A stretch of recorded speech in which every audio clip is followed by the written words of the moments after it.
Hi, Coach. Andy Ryland here with another USA Football Chalk Talk. This week, we're really excited to have Coach Mumme. He's here to talk to us about the quick screen game as what's becoming one of the most important parts of today's offenses. Coach, take it away. Thanks, Andy. And one of the things we did, and June Jones hired me over at SMU last year to help them learn how to play fast. And air raid offense, we've always played fast.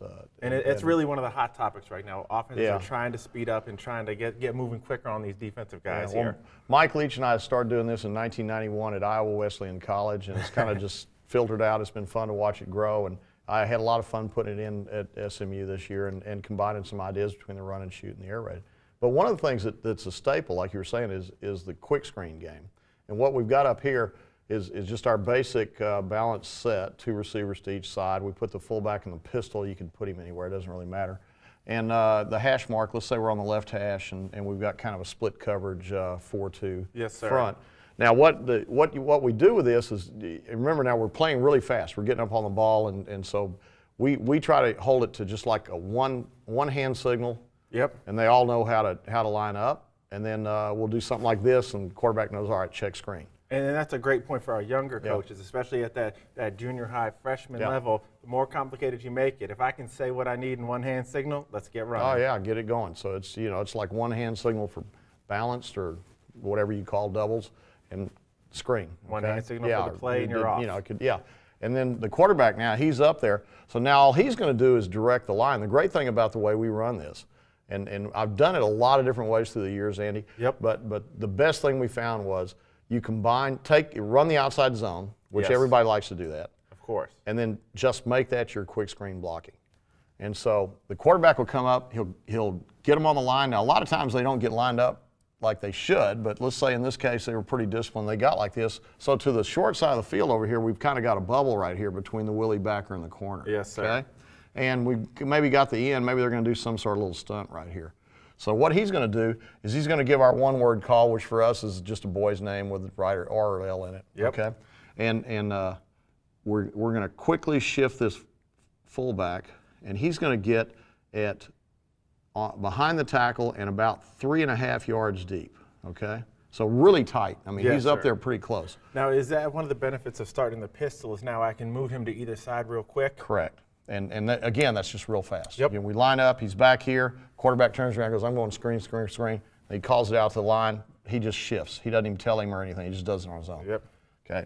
Now, the great thing about this, though, is you do this. Now, the defense, they might adjust, they might not. Let's say he just eases a little bit that way. All right. Our line now, they've heard the L call. So they're doing, we just call this elephants on parade. It's all the big guys, they almost, like you and I, just turn our butts and just go, like we're elephants on parade. And we tell them it's basically the outside zone play. And then when we do the screen, if you're uncovered, okay, let's say this guy goes here, this guy goes here, so that puts the center being an uncovered guy, okay? Yep. So now what he's going to do is just work to the second level quicker. The key to this play is how fast the ball comes from the center to, let's say you're throwing to this guy's hands. Okay, so that should be less than 1.5. Okay, if you're in the high school level or junior high level, something like that, you probably can get that done. What we strive for is to do it in about 1.2. 1.2. Yeah, so that's from the time the ball snapped till it hits his hands. So is that where you've seen maybe a rise in recent years of guys throwing the ball even without the laces, just trying to get it out that quick? Exactly. Because we want our playmaker, the ball in his hands in 1.5 seconds, and let him do the work. That's right. So what'll happen, and we'll talk about that release in just a second, but what we'll do with these two guys, now we've designated him to be the screen guy, and that's usually predetermined by game plan. Sometimes we'll do it with H instead of X, but H now has got to block the most dangerous guy. He's got to get in front of him and get that block. So he's going to be the guy right here that blocks the corner.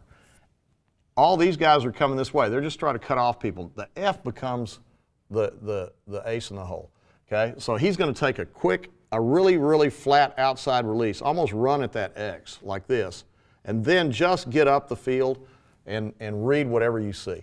Whoever gets loose, if it's his end, him, doesn't make any difference. He's going to get the next guy. So again, he's same principle as this guy. He's taking the first threat, taking care of him so we can have some room to attack. So then the ball comes out here to X. he's going to catch it. Now, he doesn't come. A lot of people run this where they come back. We don't do that. We just want him to close his feet, actually step at the ball, one step, and then get straight up the field, and we tell him that the good Lord will show you where to go after that. So he's got 2 blockers there. We'll say 3 ways to go. Yeah, he's got 3 ways to go. He's got to use his eyes, and that's why you put him there. He's one of your playmaker positions. Make 5 yards. Usually you want to pick your guys on the team that are going to return punts or kickoffs or something of that nature, and that's who you want to throw it to. The only thing left to talk about really is we want this to happen fast. So if you'll think about the quarterback's mechanics like you would a shortstop and a second baseman turning a double play. Yes, sir. You know, where they have to handle the ball and throw it really fast. Yep. We don't care if he throws it sidearm. We don't care if he has the laces, but we want it out there right now. And so he has to work at that. If it's a right-handed passer, going to the left's the easiest thing to do. Yeah. Because he's going to catch it, and he can just turn his hips and kind of let it go. Going to the right, he's got to work at it a little bit, and what the good ones get so they can do is as they call the snap count, and the ball is snapped, and it's actually in the air between the snap and hitting his hands, they kind of turn their hips and their right foot. And that's where it really gets into baseball. You're looking like a double play. He's working around the ball so he can cut it off as it comes and go that way. So if this was a left-handed passer, he'd have to do it this way, okay? If it was a right-handed passer, going that way. So you got to kind of work their throwing shoulder or their throwing hand a little more than you do the offhand is in terms of mechanics. So a couple great points here that I pulled out was really the footwork to get around that ball and be able to release quick by the quarterback. The thing that I really like, especially at the youth level, is your guys in your backfield are probably most athletic. So instead of leading with that big old tackle, if I can get this guy in the offset position, tight to the line of scrimmage, where now we can get there quickly, you probably have a better athlete out in space, which is going to give our high school guys a better chance to make a great open field block and get downfield. Exactly. Great stuff.